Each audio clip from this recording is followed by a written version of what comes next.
Hello and welcome to CEO Insights, the program that interviews CEOs and top owners and managers of businesses here in Vietnam. I'm your host and my name is Leon Shears. And I'm happy to invite today to join us for this interview Mr. Rick Yvanovich, the founder and owner of TRG International. And welcome, Rick. And thank you very much for being with us today. Thank you, Leon, for inviting me on the show. Great pleasure, great pleasure. I'm going to start with a real simple question, and that is two parts. One, what were you doing before you came to Vietnam? And the second part is, why Vietnam? Okay, what was I doing before Vietnam? By training, I'm a professional accountant, so I was a traditional bean counter. Right. The last company I was working for prior to coming to Vietnam was an oil company called British Petroleum, and I've heard of them. Yes, you've heard of them, yeah. And I was working for them as one of their finance managers, and I was actually up in Beijing in China. Oh, right. And one day they asked me to pop into Saigon on my way back to London, so I popped in, and I was sort of hijacked by the general manager, and I never left. Right. And that's what brought me here. Right, right. And so how long did you came to work here for BP? That was back in officially May, I think it's May the 15th, 1990. Right.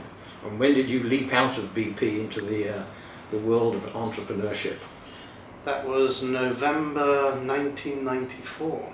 Oh, so you lived and worked here for 4 years before you decided to go it alone? Absolutely.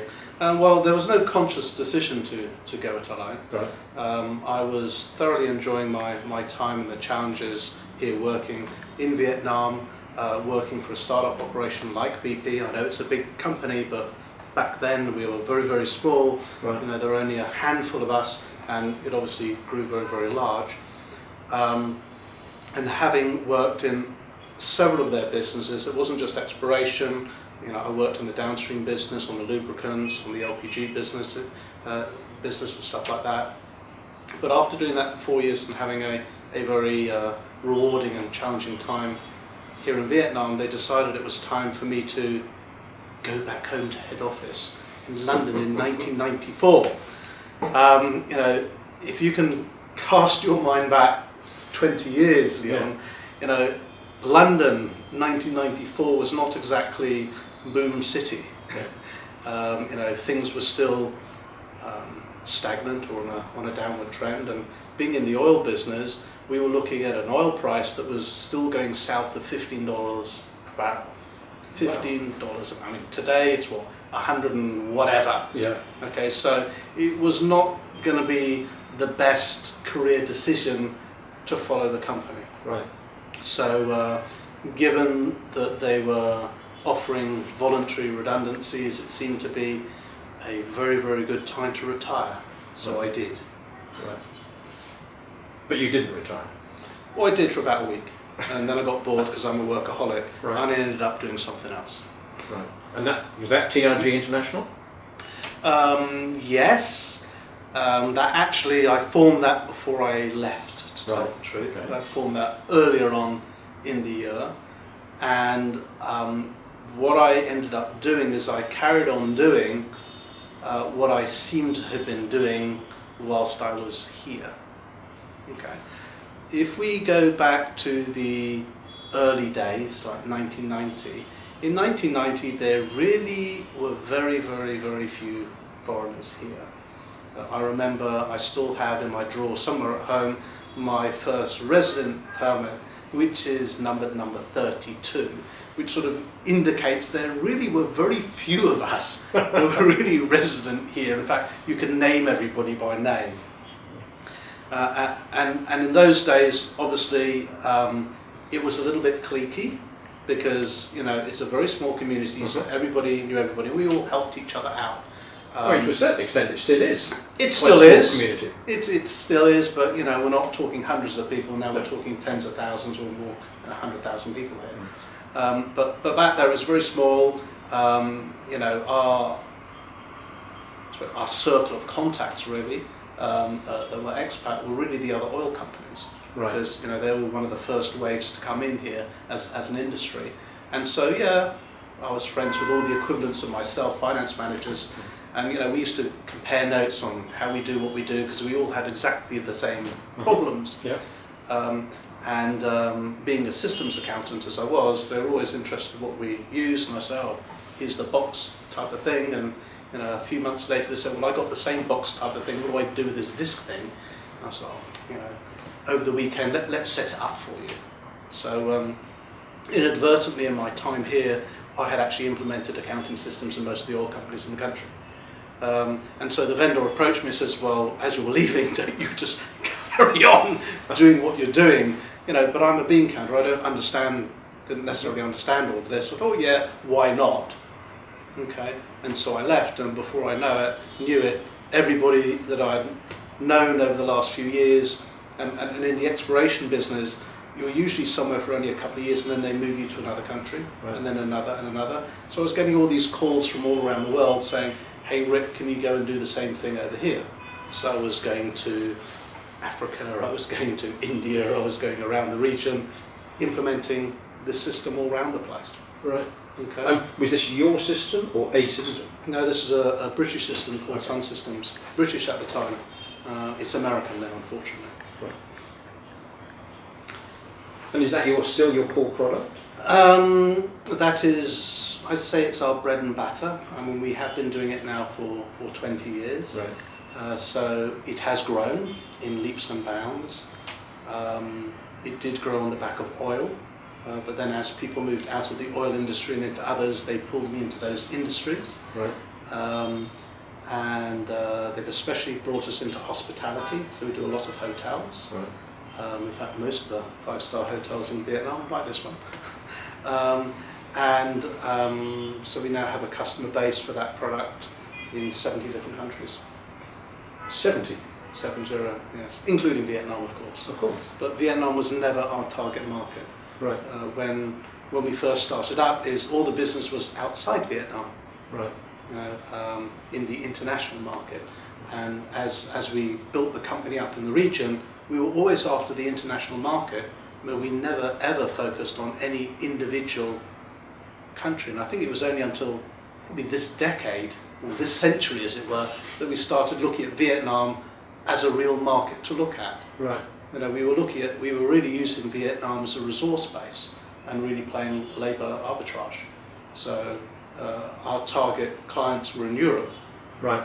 Okay, or as far away from Asia or as far away from Vietnam as possible, where the rates are obviously significantly higher. Yeah. And the challenge was to spend some years in developing a professional team here that are Vietnamese. Yeah. And then sending those people to Europe and playing the labour arbitrage game. So the financial package was your core application. How did you move on from that to others? Well, the financial package, obviously solves one set of problems. And as time went on, some of our clients obviously grew older.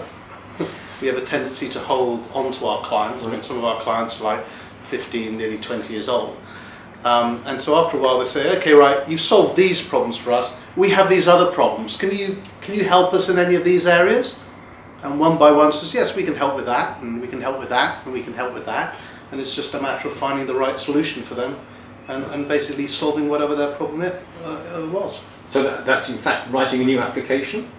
No, yes and no. In the old days, so go back, back to the earlier days, yes, it wasn't just taking a third-party commercial off-the-shelf package. Right. It was also we were a little bit involved in outsourcing here, so we were building up a team, and we were building stuff. But we decided after a while that we were far better off taking someone else's solution and just supplying and providing that and supporting it properly. Right. Okay. Because at the end of the day, we didn't think, a lot of these solutions have been around for decades. Why do we think that we can build something better faster? Okay. We didn't think that was us, so we didn't do it. So we actually morphed really into a consulting or professional services team per se, and we carry a series of solutions which are all commercial off the shelf, globally available, Right. usually of one of the top 5 or top 10 in the world, Yeah. and we provide them to our customer bases in certain geographies. Right. So you've led a team for 20 years that has just gone from a startup to medium-sized to an international company. Yes. Right. Does that make you a natural leader? I mean, as a self-described beancounter, you're now an international businessman. Am I a natural? I don't know. In 20 years, it's not smooth sailing. It's not always going up in the same direction. You could say it's leaps and bounds, peaks and troughs. Yeah. There have been the highlights and the lowlights of it as well. Right. And I think now that I've been doing it for 20 years, I've gathered that experience, Right. which one could now say is I've beginning to get a little bit of a wisdom about it. Okay, and it's very, very clear that it's something that I've learnt along the way. Right. At So the end of the day, when you're building a business, I think you learn fast enough yes. what works and what doesn't work, and as you scale up, especially with the number of people that you have, you ought to learn very, very quickly how you need to adjust and change yourself. Right. So your wisdom is actually based on personal practical experience. Well, that's what experience is. That's what wisdom is. Yeah. Wisdom is the experience of the years. And so for people wishing to start a new business or are embryonic in their business, could you give us some ideas of the pitfalls that they should avoid and things they should look out for, and maybe possibly even targets they should aim for? I wouldn't necessarily say you need to avoid anything, or rather I'd say the thing that you should avoid is not necessarily avoiding anything, because in order to learn, or the key skill that you need to learn is you have to learn from your mistakes. Right. So the more mistakes you make, the more that you'll work out the right thing to do, Right. rather than the wrong thing to do. And if you want to be successful faster, then you better fail a lot faster. Yeah. So I always say, fail fast. Well, it's interesting because there is an old saying, of course, that he who makes no mistakes never made anything. Absolutely. Yeah. What do you think the development situation is like at the moment here in Vietnam? There's always these reports about business confidence, and it doesn't seem to rise too quickly at the moment. Do you think there's a real reason for negativity in confidence terms, or do you think it's the fact that business has changed, and whereas once upon a time there was some fairly quick money to be made out of real estate or out of gold or currency deals, whereas now business is much more competitive and management skills are now required? I think again, if I reflect over the last sort of 20 years or so of Vietnam and how things are changing, is yes, it's still not a fully developed country, that's clear, but it's a lot more developed than it was before. Right. And when we're looking at a lot of the companies, they're no longer young.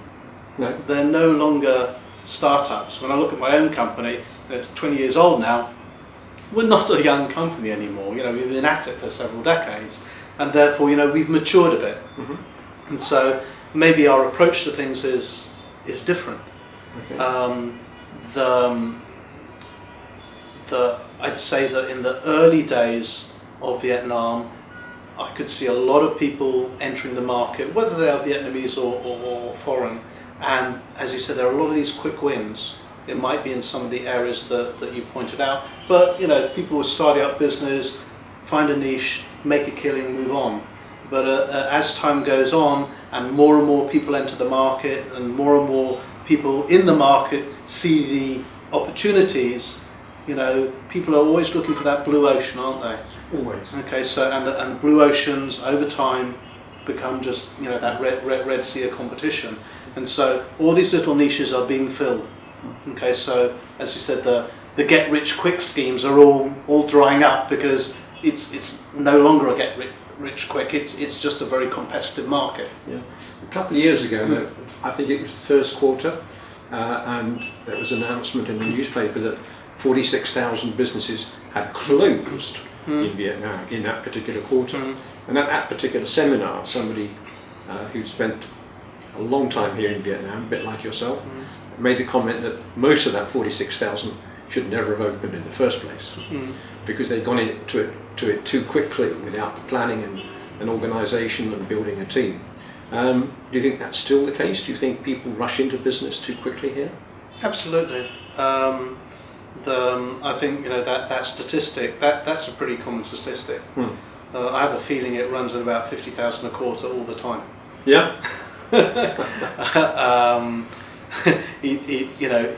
There are always people trying to enter the market or start up their new get rich quick scheme. It's not that difficult anymore to start up a company. Right. Okay, and at the end of the day, if it works, it works, and if it doesn't, okay, throw that away and move on to something new, find another little niche. Because it does seem that Vietnamese people here that I talk to, asking them what they're going to be doing for their next part of their career, so many people say, I'll own my own business.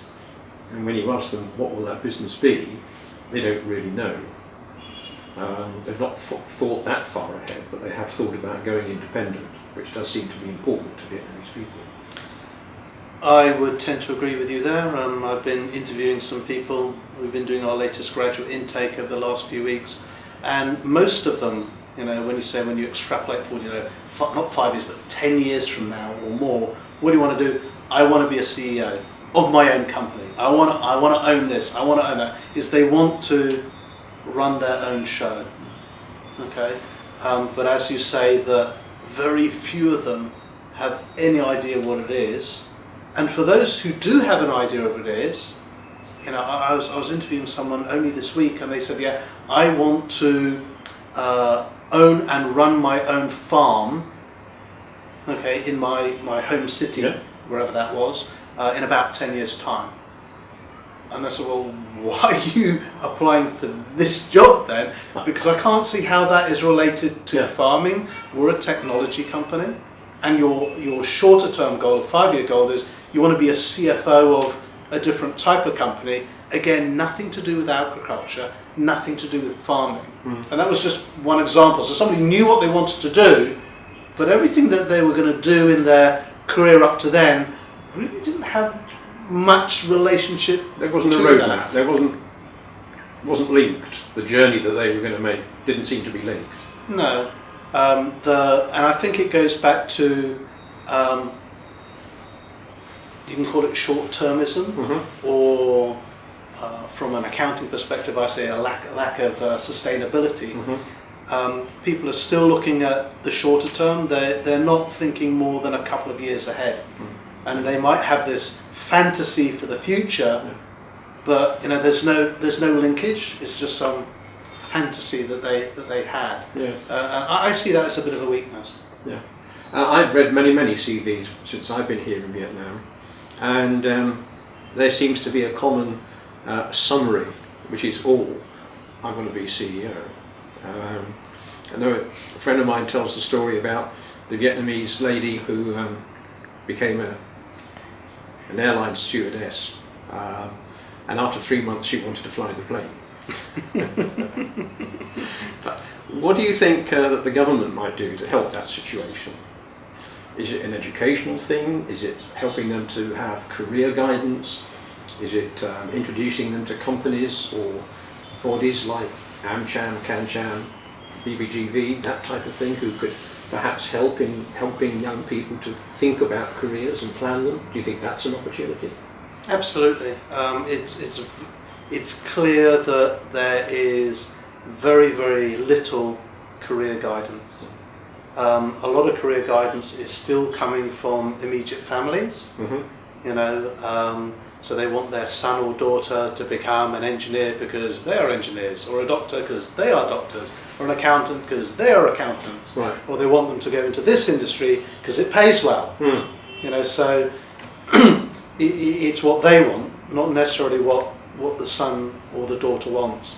And then from the son or daughter's point of view, depending on how they brought up, if they haven't been brought up to challenge their parents or their elders, then they will just follow or do as they're told, which usually results in, it probably takes them 3 years or so to work out after they've graduated what they want to do. Right.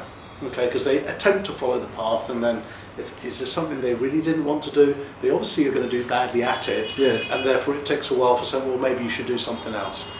Yeah. The other thing is that there's not enough education of these younger folks to show them what opportunities there are, Right. what the different career paths are. And one of the challenges we have, not just in Vietnam, but even if you go back to home country UK, is, and if you read any of the reports about what's happening about talent, the jobs of the future, okay, are different from the jobs today. Yep. Even the jobs today didn't exist 30, 40 years ago, or even 20 years ago. Yeah. So you have to be a little bit careful on where you're getting your advice from, okay? Because you're really going to be thinking forward of what's the requirement going to be in the future. As I said, there seems to be very, very limited assistance to people to help them decide what to do. A lot of them just want to work for a foreign company because they're run differently, and therefore, it's going to be different, and they'll get more money and they'll learn English. Yeah, learn English, but it's also more direct, more open, more transparent. And maybe they have a chance of being who they really are. Right. Okay, so they have an aspiration to do that, but until they get in, they don't really know what it's like, and it might be quite difficult for them. But anyway, going back to career paths, there are some solutions to that. We, coincidentally, do have a solution for that, that is targeted at younger people. It's been very, very popular in the Western world, not necessarily for young people, but for more mature people, because what happens, as we've seen with the global financial crisis, lots and lots of people have lost their jobs. Okay, and they have to think about moving into a different industry, a different career path, because maybe their jobs really don't exist anymore. Right. And so therefore, by taking some of these assessments, they suddenly get a long list of all of these different options which maybe they've never ever thought of before. Okay. And we have that available for here from Vietnam. Well, certainly it's one of the things that I always say to young people is you must realise that you start work at 8:30 in the morning, you finish work at about 6 in the evening, you do it for 5-6 days a week, and you do that for 51 weeks of the year. And if you're going to do it that long, you've got to enjoy it. And it's got to be something you're good at, otherwise you'll always be unhappy. Absolutely. Yeah. It seems to me that the universities have a role there of trying to help give people some different ideas of what career opportunities there are, and not concentrate on money, but concentrate on making certain people can do the job and will have an interest in it. Do you work at all with universities? Yes, we work with a few of the universities because we obviously source our graduates from them, so we work closely with them. I am on the industry steering committee of some of the universities on some of their different degree programs. Again, from our HR side of our business as a company, and also in my role in SEMA, because I'm one of their regional directors. From some of the work that we've been doing around the region, which is meeting with a lot of the universities, meeting with a lot of the employers, and more importantly, running a series of round tables in different countries, including Vietnam, is we've really been looking at you can call it the talent gap, the talent war, the talent whatever you want to call it. And it's this mismatch, okay? The education system is producing this type of person with these type of credentials and this type of knowledge, whereas commerce and industry want a different type of person. Yeah. So that's where you get that strange situation that we have so many jobs that we can't fill, but then we have a whole load of graduates who can't find a job. Right. Okay, and that's because education is not producing the graduates that industry wishes to employ. Okay, some of that is a pure, huge skills gap. Okay, as in the subjects that they studied are not what we want to employ. I'll give one example. In the IT industry, okay, here in Vietnam, we have a target, or the Prime Minister set a target, I think it was back in 2010, that by 2020, the IT industry in Vietnam would be one of, a really, really key industry, and we'd have 1 million people in that industry. Okay? In order to achieve that target, given that we're in 2014 now, we need to be adding some hundreds of thousands of people into that industry every year until 2020. The only problem is that's far more than the university system is currently producing. Right. Okay. So are you saying that if everybody going to university learnt IT, then they still wouldn't be enough? No, that's not what I'm saying. I said Oh. the numbers of people that are studying IT, Right. okay, will not meet the Right, stated okay. goal. There's, the universities, even though there's an opportunity there, if we put more people through IT programs, whether it's at university or through vocational schools, okay, we will be creating more employable people because there is a demand, Yeah. okay, in the country for those people, but there's no supply. And I'm sure it's the same in other industries and with other sectors as well. Vietnam has a huge reputation in the IT industry in terms of both manufacture and in terms of program. That's my understanding. Is that about right? Absolutely. It's two areas really. We can start with the programming, as far as engineers.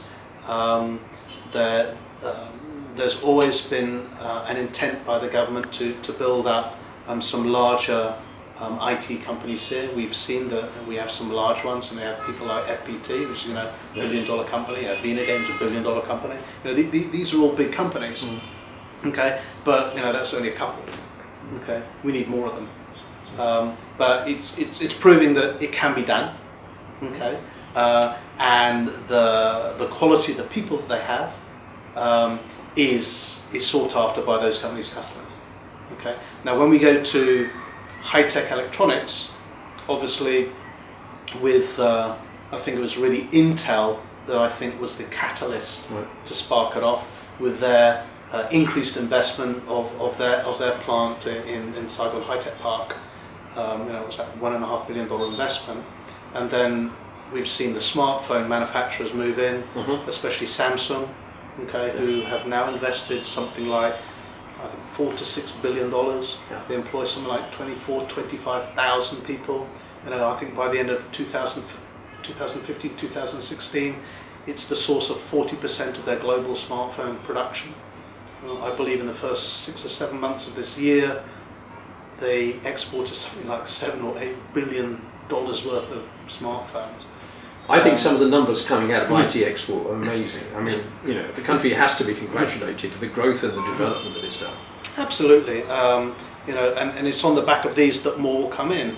If those companies have been successful, Samsung, that was only smartphones, but now they're looking at their other high-tech products like flat-screen TVs, and you have the other manufacturers like LG. Okay. Recently, the recent one in the news was Nokia. Since Nokia was purchased by Microsoft, Microsoft is now closing factories around the world and shifting all their production to their Nokia facility here.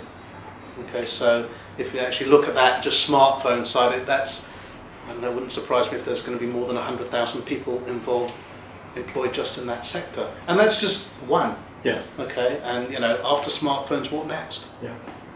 I think it's a really interesting development because quite often Developing countries are seen as just plain cheap labour, but if you've got cheap labour and good quality, and for a smartphone to work it has to be made properly, clearly Vietnam has that talent.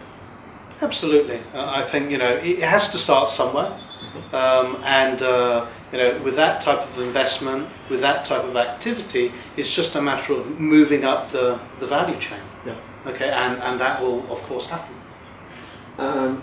Looking to the future, what new problems do you anticipate that TRG International might end up solving? New problems. I don't think the problems are going to be any. They're not necessarily new problems, but maybe problems that we've become aware of that our customers have. Right. Because I'm pretty sure they're not new. Nice problems that we know that we can solve and we are already solving. Right. You could call it new. Is that more and more Vietnamese companies are getting bigger, and they're going international. Good. Okay. They all need, they all have IT issues. They all have IT challenges. They can't necessarily take their Vietnamese system and use them in the other country because they have different accounting regulations and whatever. Okay. So what we are able to offer is, we can look after these companies here in Vietnam, but we can also support them in these other countries. As I mentioned before, we're already supporting a customer base in 70 other countries, and in many of these are beginning to be Vietnamese companies from Vietnam beginning to invest over there. So it's a new niche that we'll be pursuing. Right. Okay, so yes, you can have your friendly Vietnamese team here from Vietnam, whether it's from Hanoi or Ho Chi Minh City, looking after your IT stuff here, but we're also looking after them wherever else you are in the world. Right. So the more international Vietnam companies become, the more they can rely on Vietnam to help them. Absolutely. Yes. Absolutely. So that's the future for the company.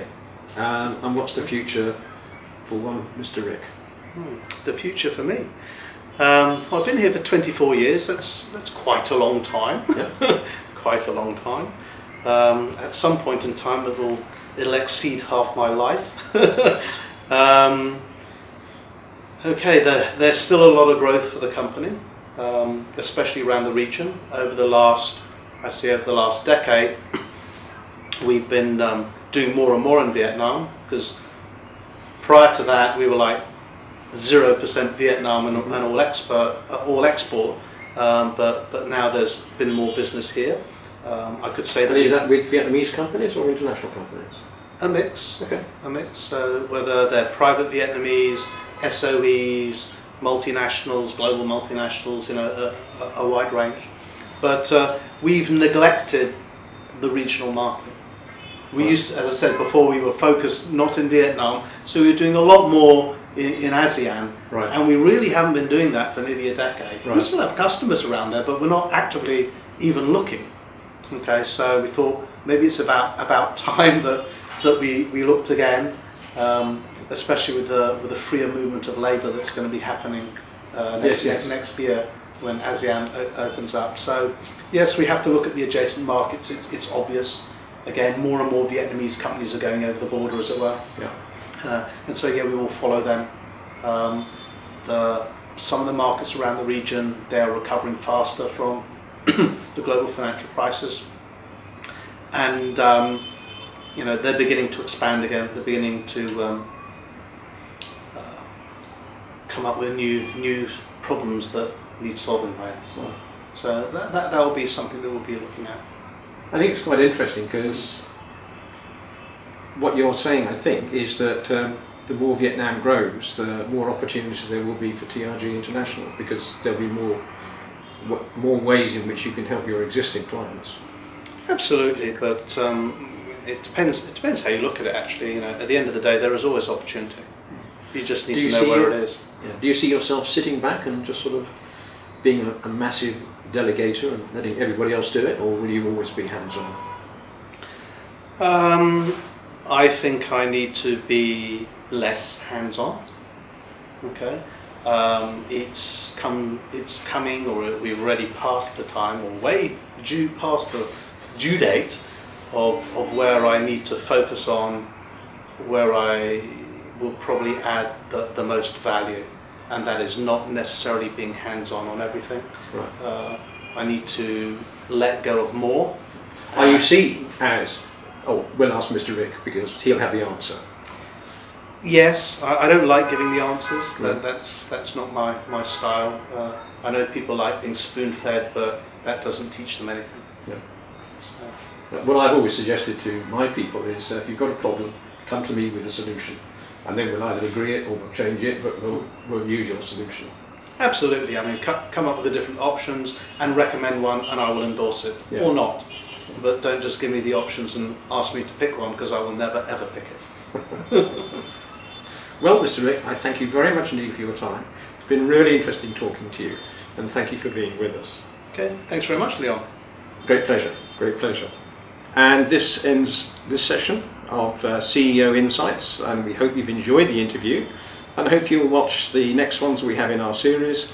And so thank you very much indeed for being with us, and thank you for watching.